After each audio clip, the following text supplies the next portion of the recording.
La vacuna contra la COVID-19 ya está en México y durante los próximos meses llegarán millones de dosis más. La vacunación es universal y gratuita, empezando con el personal médico. Es un momento de esperanza y tu ayuda es muy importante para enfrentar al coronavirus. Mientras te toca vacunarte, quédate en casa. Mantén limpias tus manos y guarda sana distancia. Recuerda, si te cuidas tú, nos cuidamos todos. Gobierno de México.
Empecemos.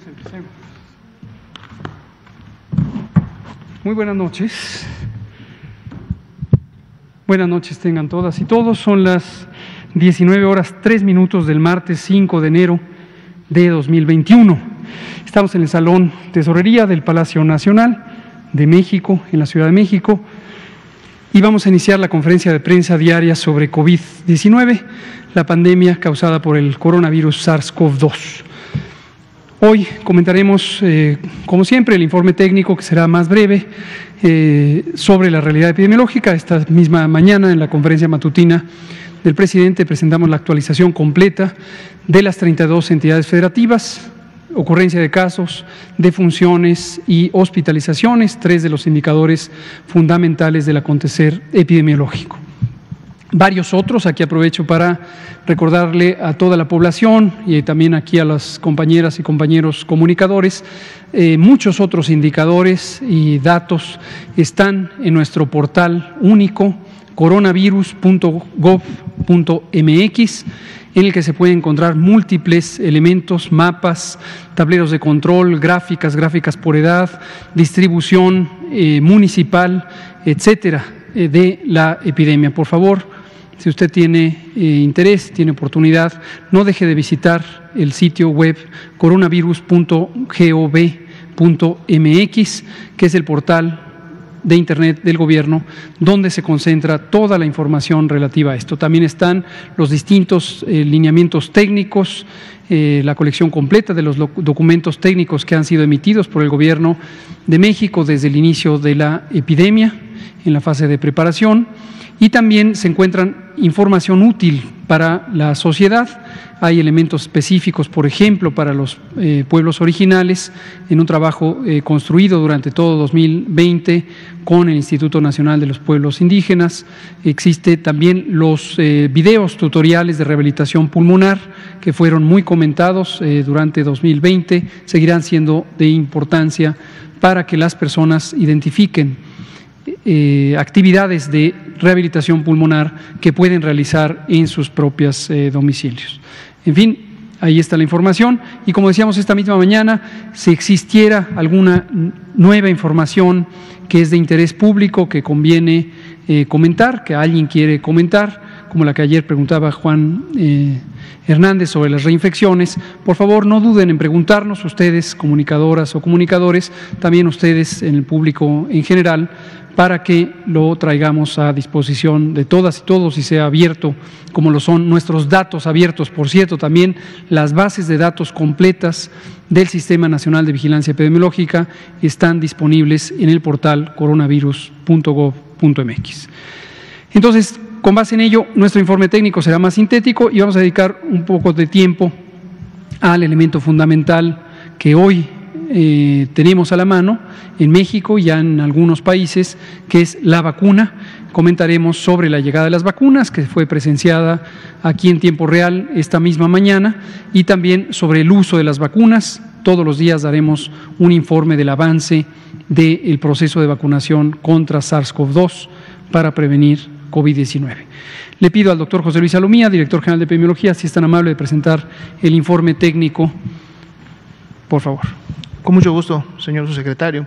Muy buenas noches a todas y todos que en este nuevo año 2021 continúan dando seguimiento a la evolución de la epidemia en México, ya sea de manera presencial y representando a los medios de comunicación o a la población que de manera virtual y a través de todos los canales y medios de comunicación siguen esta conferencia. Vamos a actualizar la estadística para el día de hoy. Este es un gráfico que ustedes conocen muy bien, lo hemos estado manejando todo el año previo para dar el seguimiento precisamente al comportamiento epidémico de COVID-19 en el país, el cual podemos apreciar precisamente a través de la forma que manifiesta el gráfico de la curva azul. Ese es el comportamiento de la epidemia, con incrementos, con disminuciones en un momento determinado, representa cómo se está comportando los contagios, la generación lógicamente de personas enfermas en todo el territorio nacional. Para efecto de las últimas 2 semanas, abríamos precisamente el gráfico de la semana 52, que esta semana 52 es todavía en el 2020, con una reducción de 2 semanas continuas. Como podemos ver en el gráfico, en las últimas 2 variaciones para la semana 51 y 52, de la 50 a la 51, una pequeña, digamos, todavía disminución, todavía incipiente en su momento, pero para efectos de la semana 51 a la 52, un descenso ya más marcado, que inclusive lo estamos midiendo para el día de hoy martes en un menos 19%. Sabemos, todos ustedes conocen que este número va a irse moviendo en función de cómo se vayan integrando los casos en el transcurso de la semana, sin embargo, menos 19% es una disminución que sí resalta y está dentro de los porcentajes que en su momento durante toda la evolución de la epidemia ha sido de las mayores disminuciones que hemos hasta el momento tenidos. Así también podemos ver que las personas que se están recuperando de la enfermedad continúan incrementando, continúan siendo un espejo de la curva epidémica de los casos y para efectos de las últimas 2 semanas se encuentran en un más 6%.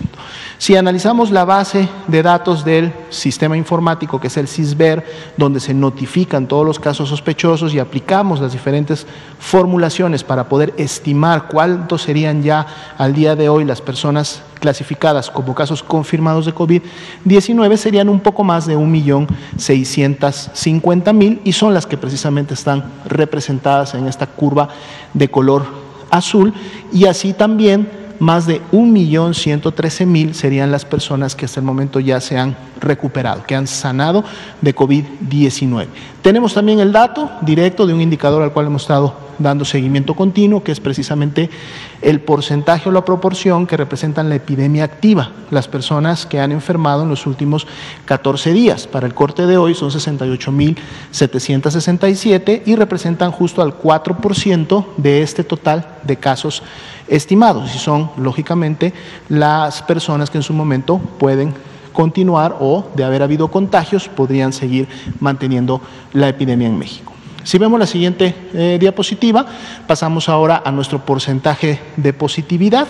Recordemos que este también es un porcentaje de positividad nacional y por lo tanto está integrando el comportamiento del porcentaje de positividad en cada una de las entidades. Hay entidades que tienen por encima de este porcentaje y hay otras que tienen por debajo de este porcentaje, es decir, algunas con mayor transmisión, con mayor todavía contagios en sus áreas, en sus diferentes localidades, municipios, y otras que tienen esto, sobre todo las que están en colores amarillo-verde del semáforo, que están muy por debajo de este porcentaje de positividad. Lo tenemos sin cambio para efectos de las últimas 2 semanas, continúa siendo del 42% y es un porcentaje que hemos visto más o menos moverse entre estos números prácticamente en los últimos meses de la epidemia. Si pasamos a la siguiente diapositiva, ahora podemos ver un poco el comportamiento de la letalidad. Para el corte del día de hoy son 128.822 personas que lamentablemente han perdido la vida a consecuencia de las complicaciones que sabemos COVID-19 produce, sobre todo en aquellas personas que pertenecen a grupos de riesgo con ciertas comorbilidades o factores que facilitan la complicación y por lo tanto la defunción en un momento determinado. Y lo que vemos en esta curva que estamos graficando, que es precisamente la letalidad, es la proporción de las personas que lamentablemente está falleciendo del total de casos que se están confirmando para cada una de las semanas epidemiológicas. Si vemos en la semana 52, es precisamente esta proporción el 6%, es decir, solo el 6% de las personas que están enfermando y siendo en su momento confirmadas a COVID-19 lamentablemente está falleciendo. Y lo que podemos ver en el comportamiento de la gráfica durante toda esta epidemia en México es que esta letalidad, esta proporción, ha continuado disminuyendo semana con semana desde que tuvimos esos niveles altos a un principio de la epidemia, en donde también lógicamente teníamos menos casos, menos personas afectadas. Vemos la siguiente diapositiva. Nos enfocamos ahora en la capacidad hospitalaria, en este caso para efectos en la ocupación a nivel nacional, o sea, es decir, este promedio de las 32 entidades federativas es del 53%, pero ya cuando nos enfocamos en entidades federativas específicas vemos que 5 de ellas están en el grupo que tiene una ocupación por encima del 70%. Siempre nos hemos referido a este 70% como un margen de seguridad en donde cuando lo superamos, entonces la ocupación y saturación de las unidades es inminente y bueno, son 5 entidades que están precisamente colocadas en orden descendente en base a mayor ocupación: Ciudad de México, Estado de México, Hidalgo, Guanajuato y Nuevo León, las que han superado este 70% y a su vez son las que en estos momentos están trabajando más intensamente y de manera muy coordinada para poder seguir reconvirtiendo y expandiendo su capacidad hospitalaria para poder asegurar el acceso a esta atención médica especializada para las personas que así lo refieren. Tenemos otro grupo de 5 entidades que están en un porcentaje que está entre el 69 y el 50% de ocupación. Si bien es cierto están por debajo de este nivel de alerta o de seguridad, estas entidades están en una ocupación que al superar el 50 debe de empezar ya a detonar actividades y recursos que en su momento van orientadas a reconvertir y expandir. Y aquí tenemos a Baja California, a Morelos, a Puebla, a Sonora y a Querétaro superando ese 50%. Sin embargo, la gran mayoría de las entidades, y estamos hablando del 69% de ellas, es decir, 22, tienen en estos momentos menos del 50% de ocupación, es decir, tienen más de la mitad de sus camas generales disponibles para poder recibir pacientes, y esto a nivel nacional representa 14.409 camas generales disponibles. Si vemos la siguiente diapositiva, enfocamos nuevamente en las camas con ventilador para las personas más críticas. Aquí tenemos solo dos entidades que están superando el 70% que ya comentamos, son Ciudad de México y Estado de México, y tenemos 4 entidades que están entre estos porcentajes del 50 y el 69, que son Nuevo León, Baja California, Hidalgo y Querétaro, quienes tienen que empezar ya a detonar acciones de reconversión y expansión para camas con ventilador. Sin embargo, aquí también la gran mayoría de entidades, estamos hablando del 81% de las entidades, 26 de ellas, tienen más de la mitad de sus camas con ventilador disponibles también para poder dar este tipo de atención hospitalizada, que para efectos del nivel nacional representan 5.688 camas disponibles. Y es importante recordar que es precisamente en base a esta disponibilidad que hay en otras entidades federativas, en estas otras 81% de las entidades, que las otras entidades que tienen mayores saturación pueden solicitar el apoyo y lo reciben a través de que acudan a las mismas personal médico, equipamiento e insumos que son necesarios para la reconversión y expansión hospitalaria. Y este sería entonces para el día de hoy la actualización del informe. Muchas gracias, doctor José Luis Alomía. Me paro brevemente para comentar sobre la vacunación contra el virus SARS-CoV-2 para prevenir COVID-19. Aquí tenemos el informe del avance diario. Hoy se aplicaron 4.057 vacunas y vamos a estar mostrando esta gráfica. Desde luego se empezará a hacer más y más densa conforme transcurran los días. El 24 de diciembre empezó la vacunación contra COVID-19 en México, más exactamente contra el virus SARS-CoV-2 para prevenir COVID-19. Se aplicaron las 2.924 vacunas del embarque inicial. No hubo después envíos, hubo después envíos el 27 de diciembre, el 26 empezaron a poner al día siguiente, domingo 27, 3.900, el 28 de diciembre 3.252, el 29 de diciembre, lunes 9.157, posteriormente el 30 de diciembre 6.653, el 31 de diciembre 5.463, pausa el día primero, comentaba esta mañana, lo comento aquí para ustedes en caso que no lo hayan escuchado, el personal de salud, que es quien recibe en este momento la vacuna, y el propio personal expresó que no estaba disponible, no quería estar disponible el día primero para recibir la vacuna, atendiendo a esta necesidad del propio personal de salud, que nos pareció comprensible. Después de arduas meses y semanas de trabajo, hicimos una pausa y restituimos el 2 de enero. 4.645, 3 de enero, 3.964, 4 de enero, 4.221 y hoy, 5 de enero, 4.057. ¿A qué embarques corresponde esta aplicación? Conforme van llegando, se van poniendo. Tenemos ya un total acumulado hasta el momento de 48.236 personas vacunadas. Evidentemente es todavía la primera dosis de la vacuna de Pfizer que requiere 2 dosis. En 21 días se pondrá a las personas que han sido vacunadas su segunda dosis y se continuará vacunando primera dosis a el resto del personal de salud. En su momento se les pondrá la segunda dosis. La siguiente, por favor. Aquí están los embarques. El embarque del 23 de diciembre se puso por completo al 100% el día 24, un embarque pequeño. El embarque del 26 de diciembre, 42.900 dosis, ya se puso al 100%. Un embarque más pequeño, complementario del embarque del 26, que llegó el 30 de diciembre, el miércoles 30 de diciembre, con 7.800 dosis, está al 31% de esta cantidad, y hoy todavía no se utiliza dosis del embarque de lo que llegó hoy, aunque ya fue enviado a las siguientes entidades federativas.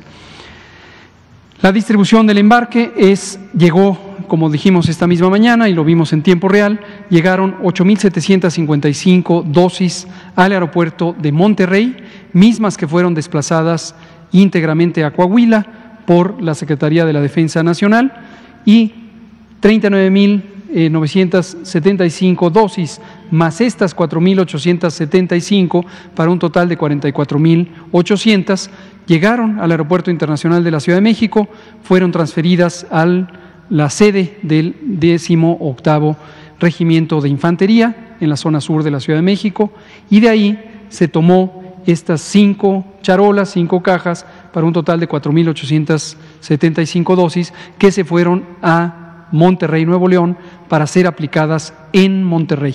En Monterrey también se estarán aplicando las dosis. Me parece que esta es la última. Perfecto. Este es el informe, hasta ahorita es básico, tenemos todavía las pocas vacunas que han llegado.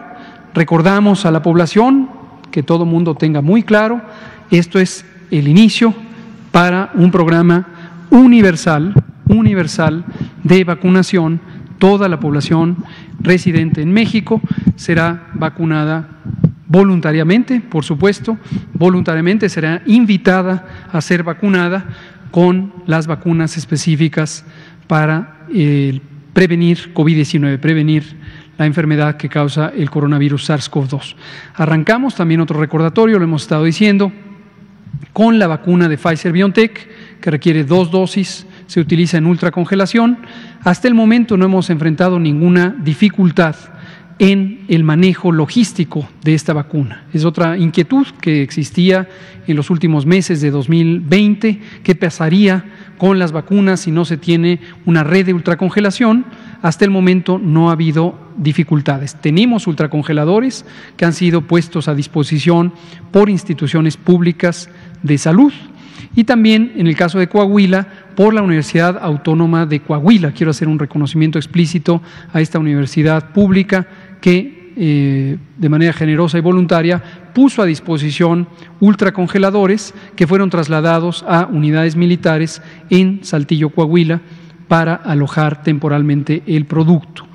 El producto, una vez que se extrae, permanece hasta 6 días en unas cajas especiales de ultracongelación que funcionan a base de hielo seco, no funcionan con energía, sino con hielo seco.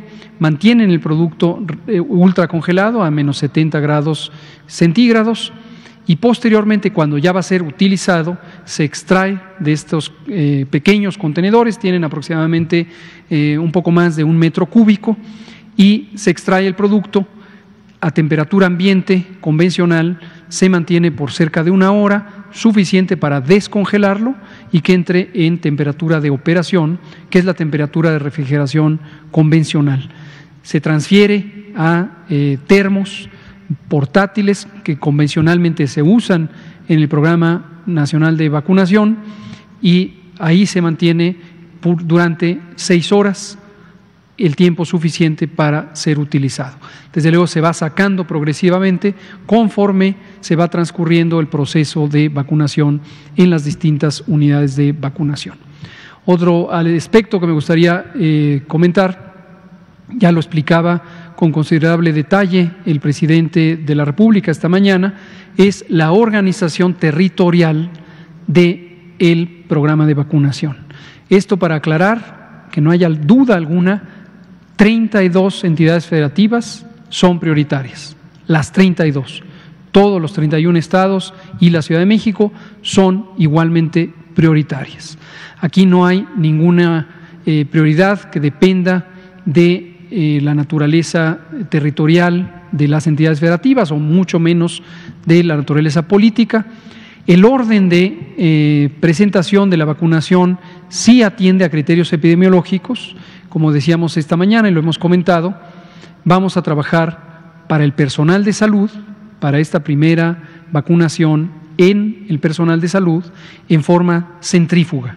Es decir, iniciamos por el Valle de México porque es en este momento la zona de mayor actividad epidémica. Seguiremos con la zona de la megalópolis, esto es Valle de México, más Morelos, Puebla, Tlaxcala, Querétaro, Hidalgo, que es la megalópolis, es el segundo círculo de actividad epidémica, como lo mostramos esta mañana y lo hemos mostrado ya durante varias semanas con las curvas epidémicas estatales, y posteriormente pasaremos a todas las entidades federativas de manera sincrónica. Desde la próxima semana, el martes 12 de enero, estaremos recibiendo un poco más de 430,000 dosis, 436,800 dosis en cada uno de los embarques que estarán llegando semanalmente, hasta que al término del mes de enero habremos vacunado a todo el personal de salud que está involucrado en las operaciones de cuidado de personas con COVID. Y una vez que estemos en la zona megalopolitana, como estaremos teniendo embarques más grandes ya desde la próxima semana, entonces podremos vacunar simultáneamente en las 32 entidades federativas. Sin interrupción, continuaremos a la fase 2 del plan. Recordar que la fase 1 es personal de salud, la fase 2 es la población en general, independientemente de su ocupación o no ocupación, principalmente guiados por 3 ejes de priorización que hemos comentado, pero con mucho gusto vuelvo a comentar. El eje 1, el eje más fácilmente identificable, es la edad. Con diversos análisis y modelaciones matemáticas que hizo el Grupo Técnico Asesor de Vacunación, se identificó que el objetivo de mayor rendimiento en términos de protección de la población es el de disminuir la mortalidad. Si se empieza a vacunar a la población, esto es semejante a lo que han hecho otros países, por ejemplo Reino Unido, si se empieza a vacunar empezando por las poblaciones, las personas de mayor edad, al llegar a 20% de uso de la vacuna, es decir, 20% de cobertura de la población, ya se logra una reducción de 80% en la mortalidad. La razón es obvia, las poblaciones de adultos mayores son las poblaciones más vulnerables. Esto a pesar de que en México tenemos estas enormes epidemias de enfermedad crónica que no se distribuyen principalmente en las edades mayores, sino que la mayoría de las personas con enfermedades crónicas está en edades de 55 y más años. La mediana de edad, es decir, el punto medio de la distribución de edad de personas con enfermedades crónicas es 55 años, como lo hemos mostrado en varias ocasiones. Pero a pesar de ello, tiene un impacto mayor en reducir la mortalidad si se empieza por las personas adultas mayores. El segundo eje de priorización es precisamente la condición de comorbilidad. Existen diversas enfermedades crónicas o condiciones de salud que se ha demostrado a lo largo del primer año de la epidemia, en México y en otras partes del mundo, son elementos de riesgo. Son condiciones que hacen que las personas que padecen COVID-19 puedan tener una mayor probabilidad de complicarse, de necesitar hospitalización o muy desafortunadamente de perder la vida. Entonces, por eso el segundo eje de priorización es la comorbilidad. ¿Cómo se va a operar este criterio de comorbilidad? En cada grupo de edad tienen prioridad las personas con comorbilidad sobre las personas sin comorbilidad. La lógica sigue siendo la misma, proteger más tempranamente a quien tienen los mayores riesgos. Finalmente, hay un tercer eje de priorización que tiene que ver con el manejo mismo de la epidemia. Cuando hablamos de manejo de la epidemia, nos referimos a los esfuerzos de reducción, de mitigación, de control de la epidemia. Y ese tercer eje tiene cambios de acuerdo a la propia epidemia, es decir, conforme la epidemia cambia, van estableciéndose distintas prioridades territoriales, como la que acabo de mencionar en el arranque, empezar del centro de la Ciudad de México y la zona conurbada del Estado de México, la megalópolis y posteriormente todas las entidades federativas. Pero también este mismo criterio atiende a situaciones de oportunidad de reactivar las actividades sociales de interés público, como la educación. Entonces, se ha identificado que Campeche y Chiapas ya por más de 2 meses, casi 3 meses, han permanecido en semáforo verde. Esto quiere decir, los 10 indicadores de actividad epidémica están en límites, en niveles muy bajos, y esto habla de un estado relativamente estable de control epidémico. Esto brinda la oportunidad de anticipar la apertura de las escuelas, ya de por sí procedente en semáforos verdes, si se vacuna al personal educativo, en particular el personal que está directamente con los y las estudiantes, las mentoras, los mentores, los maestros, las maestras. Y este es el otro eje de priorización que tendrá esta representación en el personal educativo en estos estados. Conforme vayan apareciendo otros estados en semáforo verde, también serán sujetos de esta intervención. Y así lo iremos comunicando diariamente de acuerdo a los avances de esta muy positiva nueva etapa de control epidémico, sin olvidar que la epidemia no se acaba de un día para otro. Seguiremos durante varias semanas trabajando con la idea de que en el informe técnico presentaremos la realidad de la epidemia y también el avance de la vacunación. Abramos a preguntas y respuestas. Blanca Valadez, compañero. Usted está pendiente. Démosle la palabra a Blanca y enseguida sigue usted. Luego nos vamos con Daniela Pastrana. ¿Qué tal? Muy buenas noches a los dos. Doctor, justamente una vez de que se descongelan las vacunas y tienen un periodo de vida, como comentaba, más o menos de 6 horas para aplicarse, nosotros pudimos constatar que en la zona militar de Chivatito no llegó el grupo de médicos que se esperaban. En esos casos, ¿qué estrategia tienen para que no se echen a perder las vacunas dirigidas justamente a este sector prioritario? ¿Qué es lo que se hace? Y esto supongo que se puede replicar en otros estados. En este día yo creo que fue por una cuestión festiva, ¿no? La verdad no tengo idea. Pero ¿qué estrategia se estaría haciendo en eso?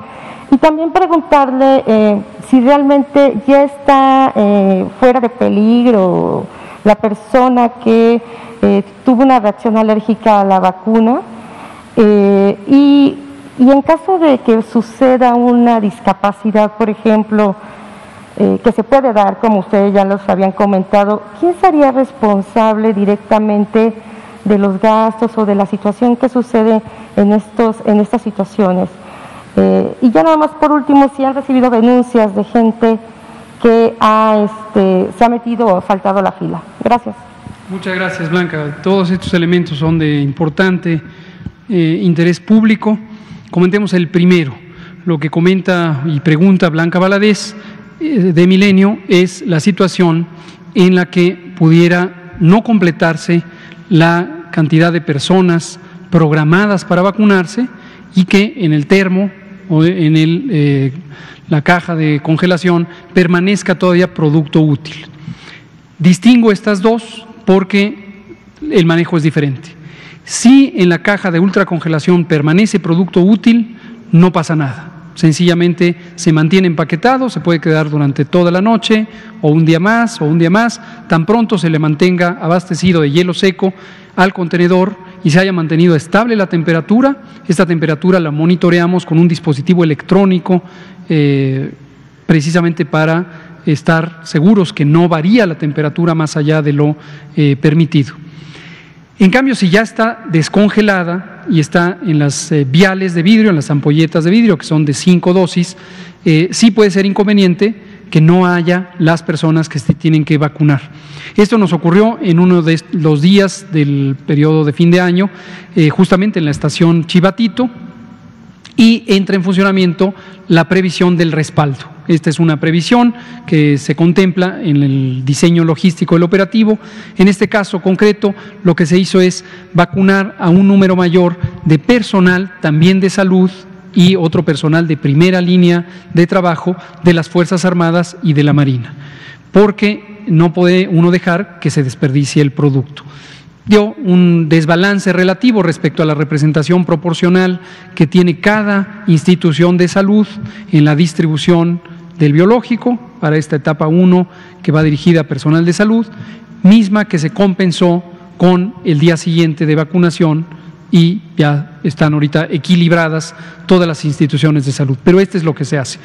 En los siguientes días de vacunación se hará lo mismo, se abastece a las unidades de una dotación adicional, también en el sentido de que no se queden personas sin vacunar.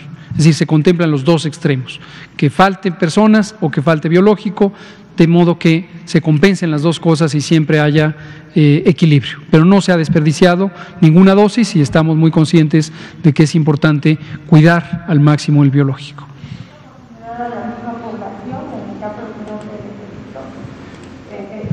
Sí, dependerá de cada lugar de vacunación. En este momento hemos utilizado 4 sitios de vacunación en estaciones militares en Coahuila, 9 en la Ciudad de México y 1 en Monterrey.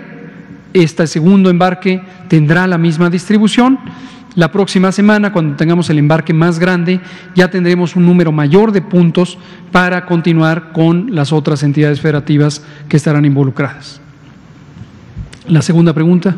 Sobre el caso de la doctora, ¿cómo no? El caso de la doctora, nuestra compañera médica internista de Coahuila, que está hospitalizada en este momento en Monterrey, que ayer informábamos con considerable detalle y lo informamos durante el fin de semana, es el primer caso registrado en México de una reacción grave, secundaria o presuntamente asociada con la vacunación.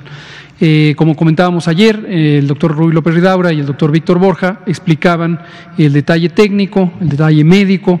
Se trata de un caso de encefalomielitis posiblemente asociada a la vacunación.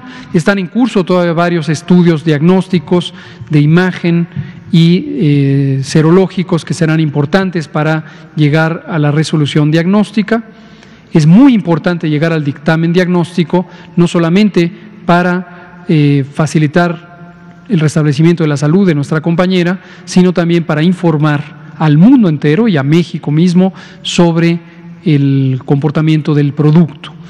Yo digo que es temprano, no nos anticipemos a si va a haber o no secuelas, deseamos que no las haya.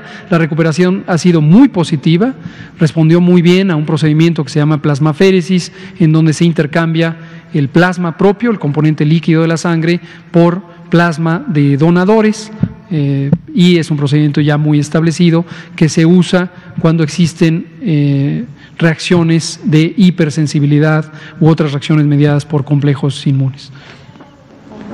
No adelantemos vísperas, vamos a ver, hasta el momento el Instituto Mexicano del Seguro Social, en el cual ella labora y al cual desde luego es derechohabiente, se está haciendo cargo de todos los gastos. ¿Y el tercero?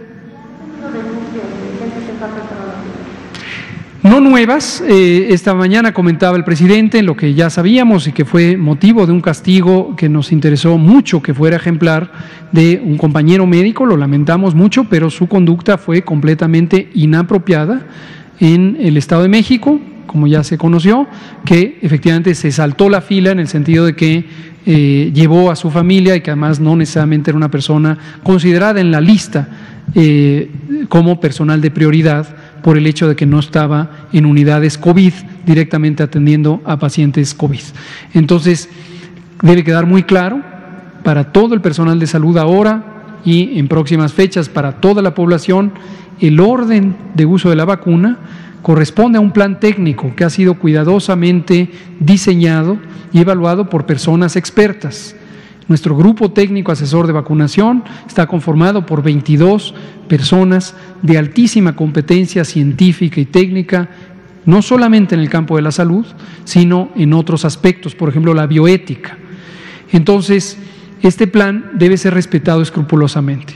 Es de obvia resolución, por razones éticas, por razones de justicia distributiva, por un principio básico de honestidad, nadie debe saltarse la fila porque le está deprivando de oportunidad a alguien que sí está contemplado se vacune en ese momento. Ya no hemos tenido nuevas denuncias o nuevos casos registrados. Si ocurrieran, van a ser sancionados, no hay duda alguna. Y como decíamos también en la mañana, existimos personal de salud, por ejemplo nosotros, que no estamos en unidades clínicas COVID. No tenemos por qué ser vacunados en este momento y no vamos a ser vacunados en este momento hasta que nos corresponda por nuestra condición de salud o nuestra condición de edad. Gracias. Hans Salazar, por favor. Gracias. Doctor, muy buenas tardes, noches. Hans Salazar de Noticiero en Redes. En este tema, por supuesto que es el prioritario de la vacuna, ya supongo que han estado creando los protocolos mismos por la propia situación de, por ejemplo, el Pfizer que el refrigeración, la temperatura. ¿Y qué ocurre? Porque hay una preocupación también, todo esto se recoge obviamente en torno a la preocupación de la sociedad, lo que voy a plantearle, es con los envases que se desechan. Obviamente pues también el tema de una jeringa y eso pues que creo que es más común por supuesto en el tema de un manejo médico o de salud, de enfermería, pero ¿qué pasa con los envases? Para que no se maluse, porque la verdad es que ya conforme hemos vivido toda esta situación y abuso de la gente, que eso es lo peor, hay ese punto. El otro punto, de una vez le voy a plantear así rapidísimo. Usted ya ha mencionado el tema de las alergias en torno a esto. De hecho, se está haciendo revisiones de reacciones y todo esto. Hay preocupación, no sé si usted ya lo ha mencionado, el tema de las alergias sulfas, penicilina y todo esto, pues la preocupación también es en torno a esto por la situación. También se ha dicho o se ha comentado respecto a la vacuna por parte de nuestros migrantes. Digo, estando ya en otro país, por supuesto que tiene que haber el tema del otro país, en este caso pues la mayoría está en Estados Unidos. Sin embargo, yo le preguntaría, ¿hay algún diálogo, algún tipo de plática entre países para poder atender? Porque hay mucha preocupación por parte de ellos y principalmente la verdad es que por ejemplo ahí quedarían, yo creo que un problema delicadísimo por parte de nuestro gobierno para estar al pendiente, creo que es sumamente difícil, pues la gente que está allá, nuestros migrantes y que no tienen documentos, por ejemplo, ¿qué va a pasar ahí? En fin, son temas muy específicos que yo le plantearía, doctor, no sé qué podría comentarme al respecto. Gracias. Con mucho gusto, gracias Hans Salazar, de Noticiero en Redes. Empiezo por la última pregunta, nuestros compatriotas, las personas migrantes. Efectivamente existe una amplísima población migrante, de corto plazo o de largo plazo, personas que llevan años establecidos con residencia permanente, por ejemplo en los Estados Unidos, es el sitio más importante de afluencia de personas migrantes de origen mexicano. Millones, varios millones. Y aquellas personas que no tienen documentación, les cuesta mucho trabajo conseguir servicios de salud.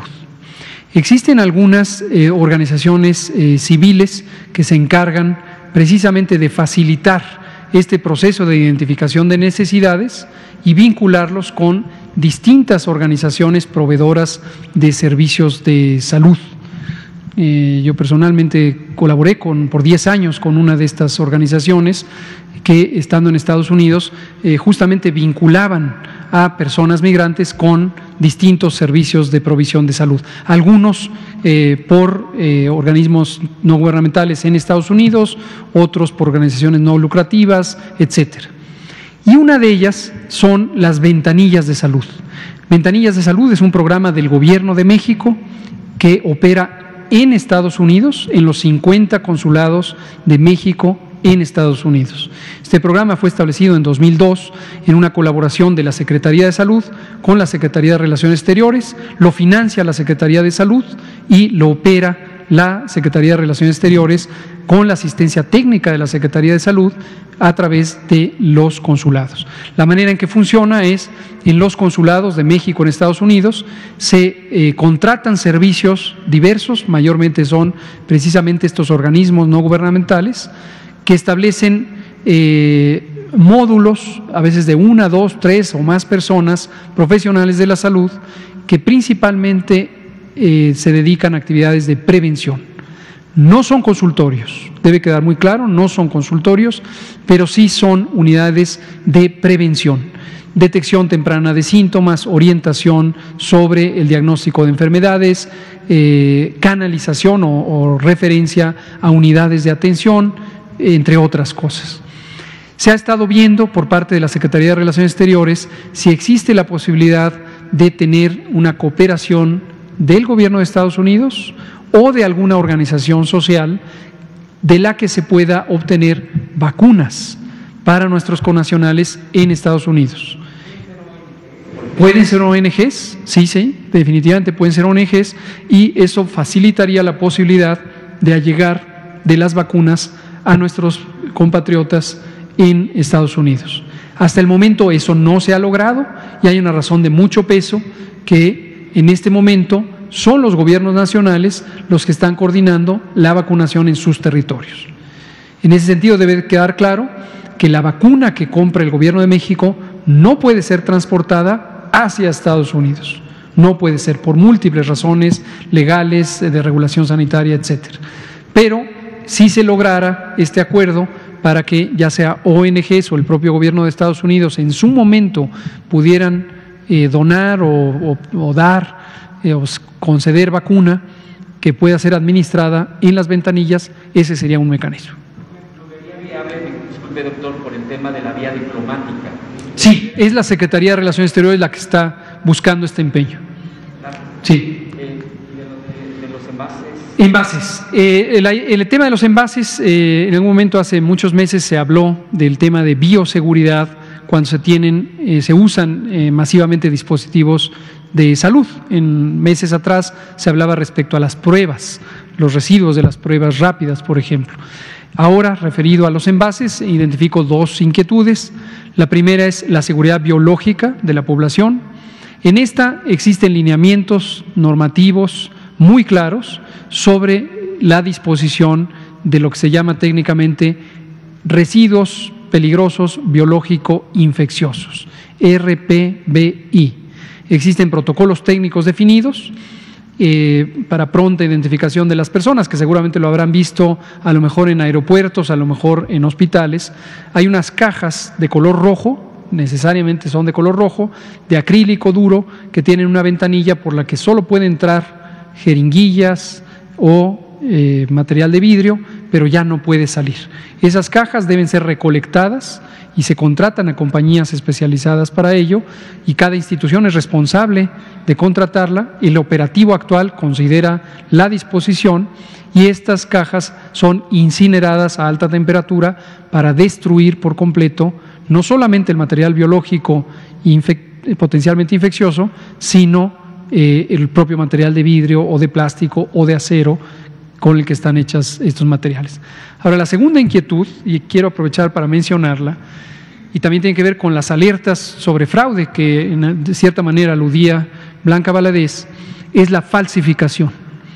Hoy detectamos dos incidentes. Uno lo detectó la Secretaría de Salud de Quintana Roo, y nuestra muy querida colega, la maestra Alejandra Aguirre Crespo, secretaria de Salud de Quintana Roo, emitió un aviso, fue notificado COFEPRIS, sobre posible falsificación de personas que se presentaban en Quintana Roo como brigadas de vacunación. Hasta el momento no hay brigadas de vacunación en Quintana Roo para la vacuna de Pfizer o para ninguna vacuna contra el COVID. Y se presentaban a hacer visitas casa por casa diciendo que venían a recolectar datos para preparar la vacunación.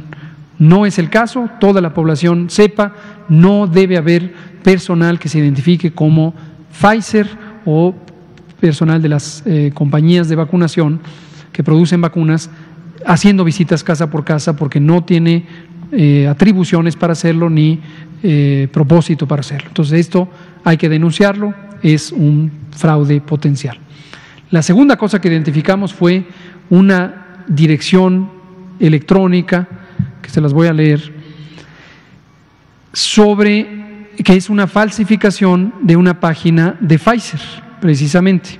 No es responsabilidad de Pfizer. Agradecemos a Pfizer México, que nos alertó muy oportunamente en COFEPRIS sobre este potencial fraude, y la página es www.pfizer, que se escribe con PFIZER MX, todo junto, .com. Esta dirección es una dirección apócrifa que no corresponde a Pfizer México, y estamos haciendo ya las acciones para inactivarla y desde luego investigar y perseguir el presunto delito de fraude y los que correspondan. Entonces, cuidado con eso. Y aparece un teléfono en esta página, todavía está activa, pruébenla, y muestra un teléfono de supuestos pedidos de vacuna. Recordamos que no hay pedidos de vacuna. En México no hay autorización de venta de vacuna, hasta el momento ninguna autorización de venta de vacuna. Si alguien pretende venderle vacuna contra COVID, está cometiendo un fraude y está poniéndole en riesgo.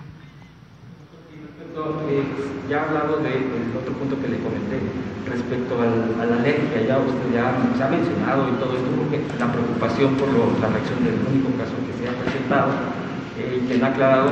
Sin embargo, no sé si puede especificar con en torno a penicilina, sulfa, cómo van a ir informando de todas estas reacciones puntualmente para que haya confianza y que la gente no tenga temor al respecto. Así es. Hasta el momento no hay ninguna contraindicación absoluta de uso de la vacuna que actualmente estamos utilizando, que es la de Pfizer-BioNTech.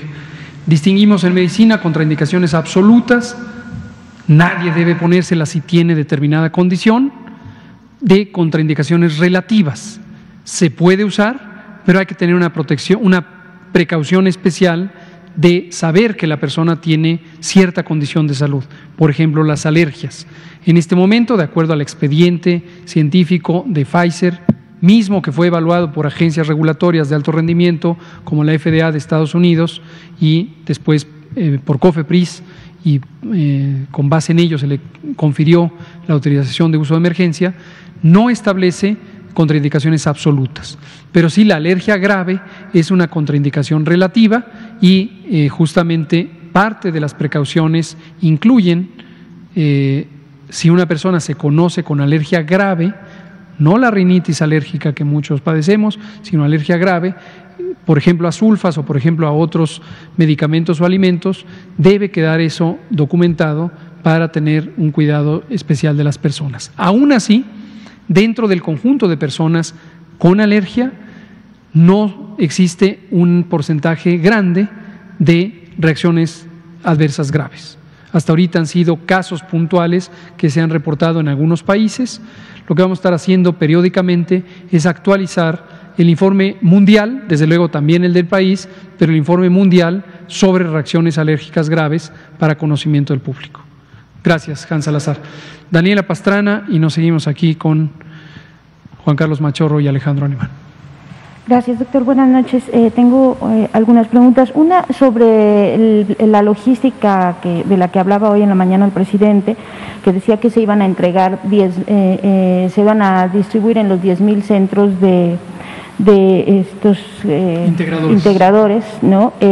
Y le quería preguntar si esto está pensado que se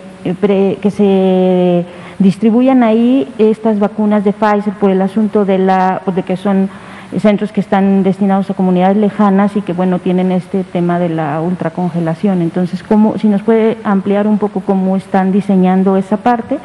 Luego nosotros publicamos hoy un trabajo sobre la escasez de anestésicos y de oxigenación en los hospitales de la Ciudad de México, pues este asunto de que les están pidiendo que consigan propofol y midazolam. Midazolam. Exacto. Entonces, dos cosas, ¿no? Una, si hay algún plan alternativo para la escasez de estos anestésicos, que entiendo que es un tema de varios países, y en el caso de los tanques de oxígeno, alguna forma que la gente pueda saber, porque ha habido muchos fraudes también a las personas que están buscando tanques de oxígeno, Si hay alguna forma en que se pueda la gente saber dónde tiene que, si está certificado, o cómo pueden saber si hay páginas oficiales donde puedan conseguir oxígeno. Y una última, que es si tienen una actualización de medicamentos que se pueden utilizar, porque el miércoles pasado en la conferencia del IMSS, Zoe Robledo hablaba de un kit que les están dando a los pacientes, bueno, en atención temprana, a todos los pacientes, y hablaba de ivermectina, ¿no? Entonces quería saber si ustedes han actualizado o hay una actualización de los medicamentos que se están usando en la atención temprana, porque bueno, ese es un tema que ha sido permanente y constante de muchos médicos, ¿no? Que hablan de la necesidad, pues, de aplicar algunos medicamentos. Cómo no, con mucho gusto. La primera pregunta mejor no se la respondo, porque si no, no me va a dar tiempo de responderle las otras. Y hay varios elementos que nos interesa compartir sobre el diseño logístico del operativo de vacunación. Baste por ahora comentar, reiterar, todo el territorio mexicano va a ser candidato a recibir la vacuna con el mismo grado de prioridad. El orden de aparición solo depende del tercer eje de priorización, que es el control epidémico, pero las 32 entidades federativas son prioritarias. Ahora, dentro del territorio distinguimos una secuencia de 3 localizaciones. Comunidades rurales dispersas, donde reside aproximadamente 3 millones de personas mayores, que serán el sitio de arranque de la vacunación. Después hay otra zona que son zonas urbanas, pequeñas y medianas, donde reside cerca de unas 4 millones o 5 millones de personas adultas mayores, y después está el resto de las personas adultas mayores, hasta completar cerca de 12.500.000, son mayores de 60 y más, en zonas metropolitanas. La Ciudad de México, Guadalajara, Nuevo León y otras, Veracruz, varias otras.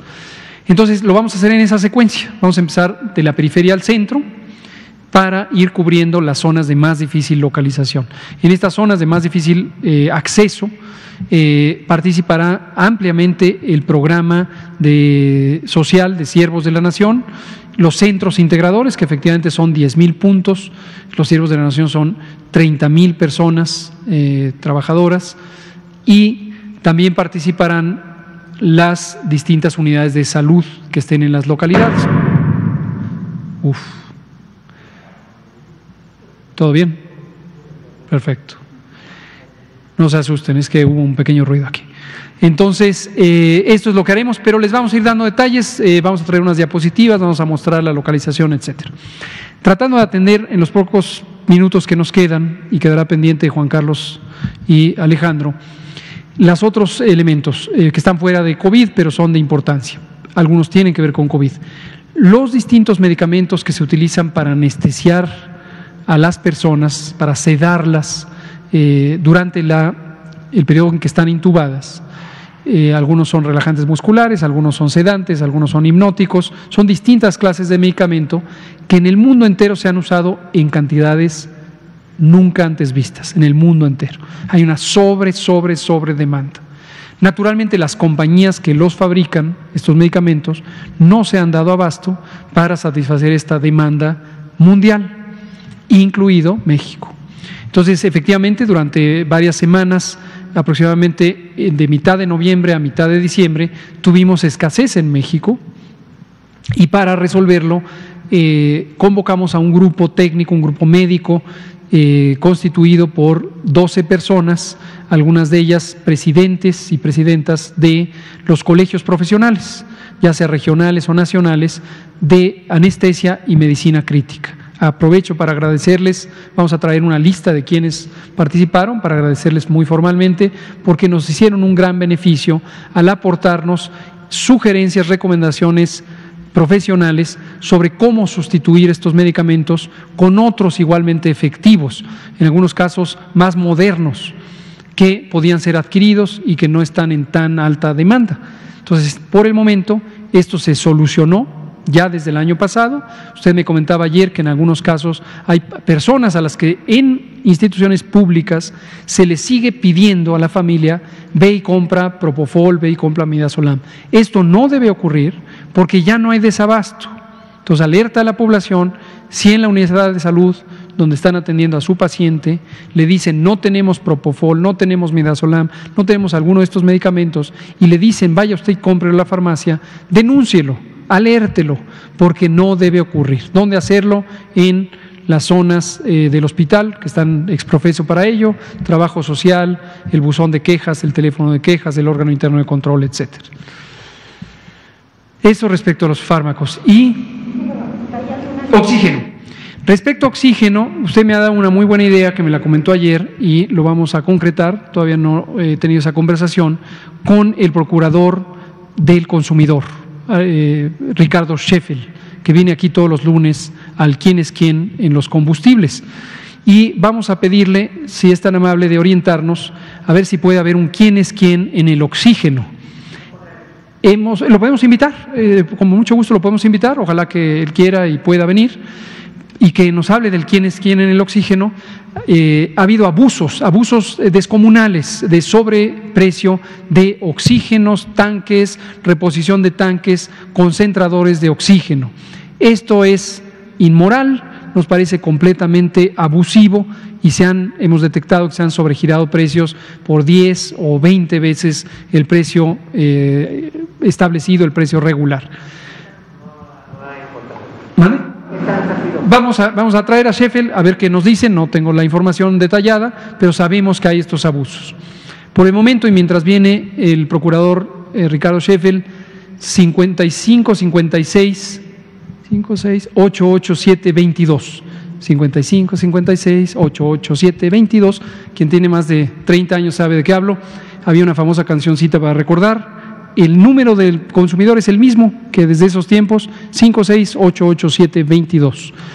Denunciar es útil, permite a la Procuraduría Federal del Consumidor actuar, investigar y en su caso sancionar. Ya ha habido sanciones a distribuidores de estos equipos por cometer estos abusos. Gracias, Daniela, por los comentarios y las sugerencias. Gracias a todas ustedes, gracias a todos. Quedan pendientes Alejandro y Juan Carlos.